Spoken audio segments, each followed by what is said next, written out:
Rais wa Jamhuri ya Muungano wa Tanzania Mheshimiwa Dr. Samia Suluhu Hassan amefanya uteuzi na utenguzi wa viongozi katika nafasi mbalimbali za utendaji.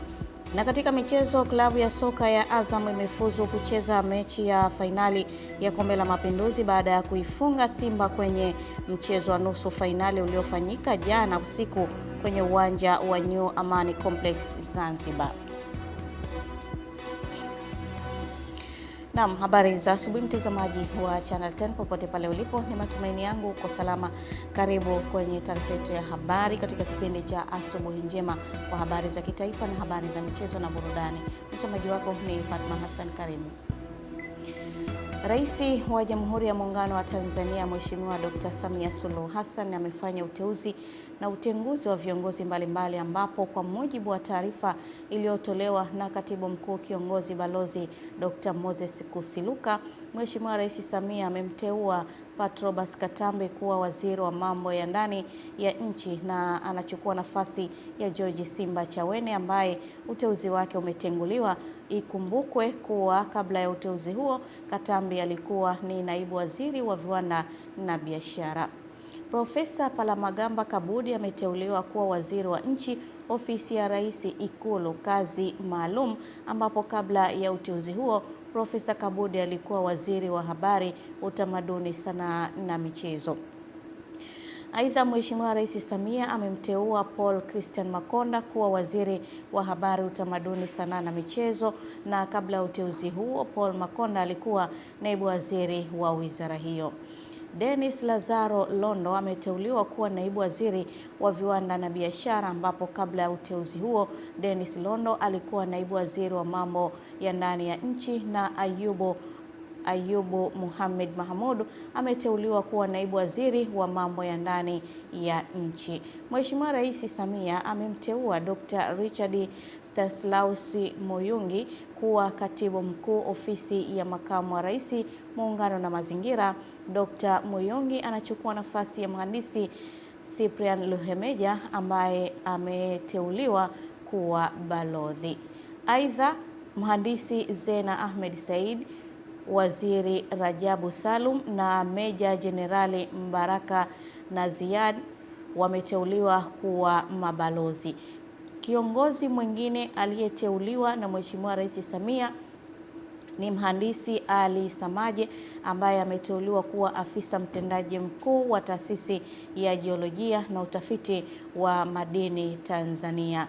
Uteuzi wa Profesa Eliakim Mkondo Zahabu, mwenyekiti wa bodi ya kituo cha taifa cha ufuatiliaji na kaboni, umetenguliwa. Uapisho wa viongozi wateule utafanyika tarehe 13 Januari 2026 Ikulu Chamwino jijini Dodoma. Rais wa Zanzibar na mwenyekiti wa Baraza la Mapinduzi Mheshimiwa Dr. Hussein Ali Mwinyi amesema serikali yake itaendelea kuweka mazingira mazuri kwa wananchi kwa kuimarisha miundombinu ya barabara yatakayowawezesha wananchi kusafiri na kusafirisha bidhaa. Katika hotuba yake, Rais Mwinyi amewataka wananchi kufuata taratibu za ujenzi kwa kujiepusha na ujenzi katika maeneo ya hifadhi ya barabara. Taarifa ya Masanja Mabula inafafanua zaidi. Rais Dr. Mwinyi ameyasema hayo wakati akizungumza na wananchi wa mkoa wa Kaskazini Pemba baada ya kuzindua barabara ya Wete Chake yenye urefu wa zaidi ya kilomita 21. Ndugu zangu, tuitunze barabara hii. Tuna tabia watu kujenga karibu sana na barabara, na kuombeni wananchi, hifadhi ya barabara isitumike kwa ujenzi wa makazi au biashara yoyote. Hifadhi ya barabara ina kazi maalum. Kazi yake ni kupitisha huduma muhimu, huduma za maji, huduma za umeme, huduma za internet. Vitu kama hivyo vyote vinabidi vipite katika hifadhi. Kwa hivyo hebu tuepuke ujenzi holela wa biashara ndogo ndogo au wa makazi kwenye hifadhi ya barabara.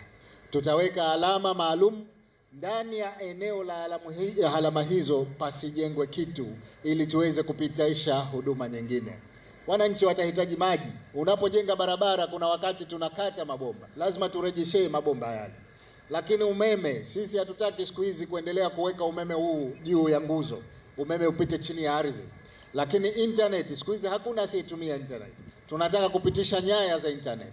Kwa hivyo hifadhi za barabara ziachwe wazi ili tuweze kupitisha huduma hizo.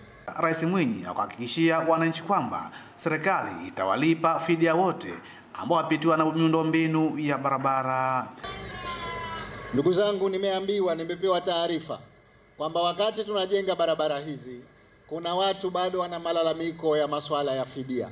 Nataka niwape kauli yangu, hakuna atakayedhulumiwa, watu wote watapata fidia zao. Nimeambiwa wengi ambao walikuwa na nyumba wamelipwa, lakini kuna ambao walikuwa na vipando bado hawajalipwa, na kuna wengine ni muda mrefu sana toka tathmini zilipofanyika. Tutatoa maelekezo jambo hili litazamwe upya, na tumeunda kamati ya kupitia fidia zote. Lengo letu ni kuhakikisha kila mtu anapata stahiki yake na hakuna atakayedhulumiwa. Kwa hivyo msiwe na wasiwasi, kwa wale ambao hawajalipwa fidia tutahakikisha serikali inawalipa fidia stahiki. Ni Masanja Mabula, Channel 10, Pemba, Zanzibar. Naibu Waziri Ofisi ya Rais Mipango na Uwekezaji Dr. Pius Chaya amewataka wawekezaji nchini kuhakikisha wanafuata maelekezo ya serikali kwa kuajiri wataalamu wa ndani wenye ujuzi wa miradi inayotekelezwa ikiwemo viwanda vya uzalishaji wa bidhaa. Tupate taarifa kamili. Huu ni uwekezaji wa zaidi ya bilioni 19 za Kitanzania kwa ukanda wa Mwanza. Naibu waziri huyo ametoa maelekezo hayo baada ya kuwatembelea wawekezaji wa kiwanda cha uzalishaji wa chakula cha kuku na samaki Rofi Farming na kiwanda cha utengenezaji wa nondo na misumari Ziwa Steel vilivyopo wilayani Magu mkoani Mwanza. Lakini vile vile na sisi kama wizara tutasimamia kuhakikisha kwamba wawekezaji wote ambao tunawasajili kwa kupitia kitengo chetu ya mamlaka yetu ya TISEZA tunawafuatilia kuhakikisha kwanza wanaajiri vijana ambao wana sifa ili waweze kumudu huu mradi, waweze kuuelewa mradi, hata ikitokea wanaondoka wanatuachia mradi, tutakuwa na vijana ambao wanaweza kusimamia hii miradi yetu. Akiwa katika kiwanda cha uzalishaji wa chakula cha kuku na samaki, mwakilishi wa kiwanda hicho Nizia Musa anaeleza changamoto zinazowakabili ikiwemo uhaba wa mazao ya soya, huku akiwataka wakulima kujikita katika kilimo cha mazao hayo. Upandaji wa malighafi sokoni tunakuwa tunashindwa, kuna muda mwingine kuendesha kiwanda tunahitaji pesa nyingi. Kwa hiyo tunakuwa tunashindwa kuweza kukiendeleza kile ambacho tunakuwa tumekianzisha. Na sisi kama serikali tunaahidi kutoa ushirikiano kuhakikisha kwamba tunatatua changamoto zote ambazo zinajitokeza ambazo zinaweza zikakwamisha uwekezaji huu. Sisi kama Wizara ya Ofisi ya Rais Mipango na Uwekezaji, jukumu letu kubwa ni kusimamia uwekezaji. Katika ukaguzi huo, vile vile serikali kupitia wizara hiyo ikapokea shukrani kwa kuweka mazingira rafiki ya uwekezaji. Katika shughuli zetu naishukuru kwanza sana serikali ya Dr. Mama Samia Suluhu Hassan kwa sababu imekuwa inatujali sana wawekezaji, imekuwa karibu na sisi, imekuwa ikitembelea maeneo yetu mara kwa mara, na kama kumekuwa kuna changamoto tumekuwa tukizijadili na tumekuwa zikitatuliwa kwa haraka zaidi. Wawekezaji kama hawa sisi kama serikali lazima tuwaunge mkono. Kwa hiyo ni muahidi mwekezaji, sisi kama serikali tutaendelea kuwaunga mkono kuhakikisha kwamba uwekezaji wao unakuwa na tija, lakini kunakuwa na going concern. Hatutegemei kuona uwekezaji kama huu unasimama. Ukisimama unaenda kucollapse ajira za watu 800. Naibu Waziri Dr. Chaya amelazimika kuweka kambi katika kiwanda cha kuzalisha chakula cha kuku na samaki Rofi Farming na kiwanda cha uzalishaji wa nondo na misumari Ziwa Steel vilivyopo wilayani Magu ili kuwakumbusha wamiliki wa viwanda hivyo miongozo ya serikali. Henry Kavirondo, Channel 10, Mwanza. Serikali kupitia ofisi ya Waziri Mkuu imekusudia kuwafikia vijana wabunifu kote nchini ili waweze kutimiza malengo yao na kulifikia soko la ajira la ndani na kimataifa kupitia vituo atamizi vilivyoenea kupitia umoja walionao vijana kwenye mikoa mbalimbali. Taarifa zaidi na Raya Kipengo. Mpango huo unaelezwa na Katibu Mtendaji wa Baraza la Taifa la Uwezeshaji Wananchi Kiuchumi kutoka ofisi ya Waziri Mkuu Ben Isa wakati wa ziara yake ya kutembelea vituo vya ubunifu kikiwemo kituo cha uwezeshaji wananchi kiuchumi cha jiji la Tanga pamoja na kituo cha sayansi cha STEM Park kilichopo eneo la Kisosora. Tutakuwa na utaratibu mahsusi, hatumchukui kijana mtaani tu. kijana lazima awe amekuwa attached kwenye center either ya malezi au ya ubunifu au kituo cha uwezeshaji ili kusudi tuweze kufanya naye kazi. Kwa hiyo tutashirikiana sana na Wizara ya Mawasiliano na Teknolojia pamoja na Tume ya TEHAMA ambayo na yenyewe ina mchango mkubwa sana katika kuhakikisha kwamba vijana wanafanya vizuri kwenye maeneo yao hayo ya teknolojia na hasa masuala ya akili mnemba sasa hivi ambayo yameingia sana duniani. Na hapa zikaelezwa jitihada zinazofanywa kwa lengo la kuwasaidia vijana pamoja na kuwavutia wawekezaji wa nje ya nchi. Vituo hivi kwa kweli vina manufaa makubwa kwa wananchi wa Tanga kwa sababu vinatoa elimu na pia huduma zote zinazohusika kwenye kituo. Kwa hiyo ni faraja kwa kuwepo vituo hivi.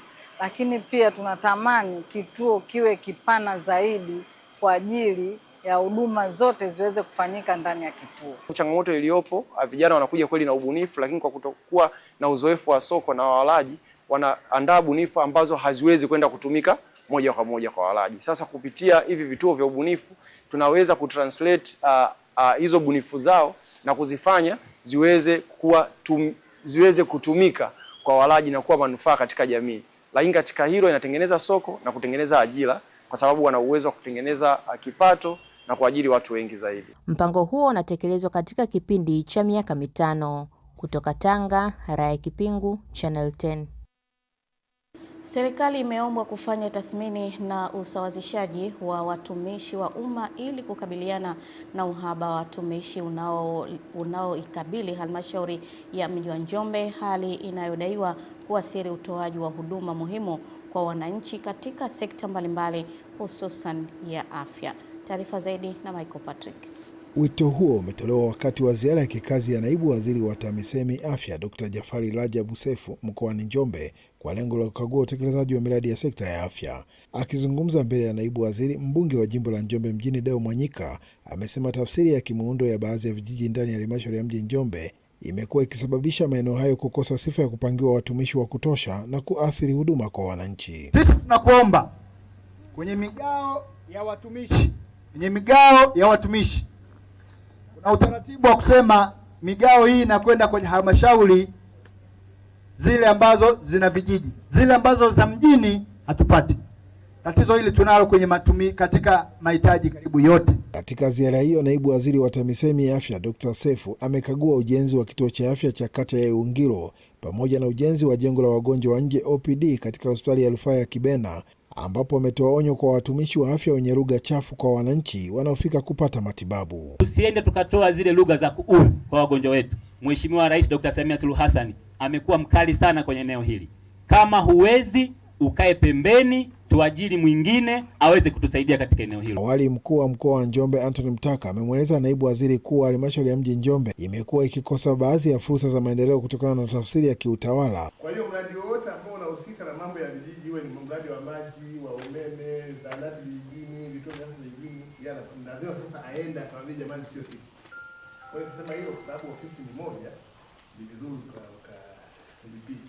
Kwa upande wao, wananchi wa kata ya Iwungilo wameeleza furaha yao kufuatia kukamilika kwa ujenzi wa kituo cha afya kilichogharimu zaidi ya shilingi milioni 500, fedha zilizotokana na mapato ya ndani ya halmashauri ya. Sisi wamama tunafurahi kwa sababu huduma tulikuwa tunapata taabu mpaka Uwemba au Kibena, kwa sasa tunapata raha. Kutoka hapa katika kituo cha afya cha kata ya Iwungilo, halmashauri ya mji wa Njombe mkoani Njombe, naitwa Michael Patrick, Channel 10.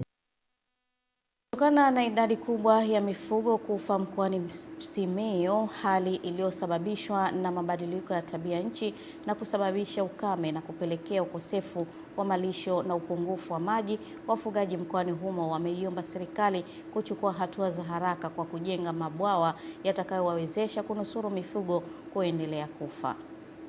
Wakiwa katika kikao cha pamoja na naibu waziri wa mifugo na uvuvi Ng'wasi Kamani, wafugaji hawa wanapata fursa ya kutoa kero zao kwa naibu waziri huyo, huku jambo kubwa likiwa ni kukosa malisho na maji ya uhakika, jambo linalosababisha mifugo kufa. Sisi tunakabiliwa na changamoto za maji na malisho. Mifugo yetu inakufa sana, hasa panapofika katika hali ya kiangazi. Kwa mfano, wilaya ya Meatu ndani ya mwaka huu, mwishoni mwa mwaka 2025 na mwanzoni mwa mwaka 2026, kuna mifugo mingi sana imekufa. Na changamoto hiyo ni kwa sababu ya ukosefu wa maji na malisho. Watusaidie kwa uharaka zaidi. Kutokana hali hata mpaka sasa haijajulikana kama itakuwa nzuri au namna gani. Hapa tu ndio mwanzo wa mwaka. Mvua zimeanza kunyesha tarehe 20 mwezi wa 12 wilayani kwetu, na mpaka sasa nyasi hazijatosha mifugo kuwashibisha au kulisha. Mara baada ya kuwasikiliza wafugaji hao, Naibu Waziri Kamani anatoa maelekezo ya serikali. Hii ni chachu kwa maafisa wetu kwamba kila afisa atenge utamaduni wa kwenda kuwatembelea wafugaji katika maeneo yao, kujionea changamoto zao na kuzitatua huko waliko. Isilazimike wafugaji lazima wafunge safari kuja kukuona wewe. Wewe funga safari, nenda kawaone wafugaji, tatua changamoto zao kule waliko. Upatikanaji wa maji na malisho ya mifugo ni wastani na unategemea hali ya hewa, na kwa kipindi hiki cha mwaka wa 2025 hali haikuwa nzuri sana katika upatikanaji wa mvua. Mvua zilizotegemewa zianze kunyesha kuanzia Septemba imekuja kunyesha mwezi Novemba, na hivyo kusababisha kudhoofika au kuathiri sana afya za mifugo yetu, na hususani katika wilaya ya Meatu. Miongoni mwa wilaya ambazo idadi kubwa ya mifugo imekufa kutokana na ukame ni pamoja na wilaya ya Meatu. Kutoka Bariadi mkoani Simiyu, Aidan Mhando, Channel 10. Mkuu wa mkoa wa Dodoma Rosemary Senyamule ameelekeza halmashauri za mkoa huo kusimamia mfumo wa ununuzi wa mazao kupitia stakabadhi ghalani kutokana na manufaa yake kwa wakulima, ikiwamo kuhakikishia upatikanaji wa pembejeo na mbegu zinazotolewa kwao bila malipo. Amani Mbano anaripoti. Mkuu wa mkoa Bi Senyamule ametoa maelekezo hayo wakati akipokea na kukabidhi mbegu za zao la mbaazi kwa halmashauri 3 za Chemba, Kondoa na Kongwa zilizotolewa na mamlaka ya udhibiti wa nafaka na mazao mchanganyiko COPRA kiasi cha tani 2.5. Amesema mbegu hizo zimetolewa na mamlaka hiyo kutokana na kufanya vizuri kwa mfumo huo wa stakabadhi za ghala ambao ulianza kutumika katika ununuzi wa mazao mkoani Dodoma kuanzia mwaka 2024. Mfumo huu ndio njia ya serikali sasa, ndio mwelekeo wa serikali sasa wa kuuza mazao yake. Tumeona manufaa mengi yanayopatikana kutokana na mfumo wa stakabadhi ghalani, lakini leo tunazidi kuona manufaa ya ziada ambayo ni haya. Tunaambiwa wakati fulani tutapata dawa na kuuza kwenye mazao, lakini leo tunapata mbegu bure. Huko kwenye mawilaya, huko kwenye halmashauri waendelee kuimarisha mfumo wa stakabadhi ghalani kwa kuhimiza watu kujenga maghala, kuwa na mahali sahihi mahali pa kuuzia mazao kwa wakulima, lakini kusimamia kwa vizuri kabisa ili wananchi wengi zaidi waweze kutumia mfumo huu. Kwa upande wake, mkuu wa kanda ya kati wa mamlaka ya COPRA Andrew Mgaya amebainisha mgawanyo wa mbegu hizo kwa kila halmashauri, akisisitiza kuwa umezingatia vigezo vya uzalishaji kwa kila wilaya. Matunda ya kuingiza mbaazi hizo na mazao yaliyoko kwenye biashara kwenye stakabadhi ya ghala, matunda yake ndio haya. Kwenye ule mjengeko wa bei kuna shilingi 30 iko pale kwa ajili ya uendelezaji wa zao, na ile shilingi 30 tunaitumia, moja ni kununua mbegu kama hivi kwa ajili ya kuwapa wakulima, lakini 2 kwa ajili ya viuatilifu na kutoa tafiti, vitu mbalimbali ambavyo vinatakiwa kwa ajili ya mazao.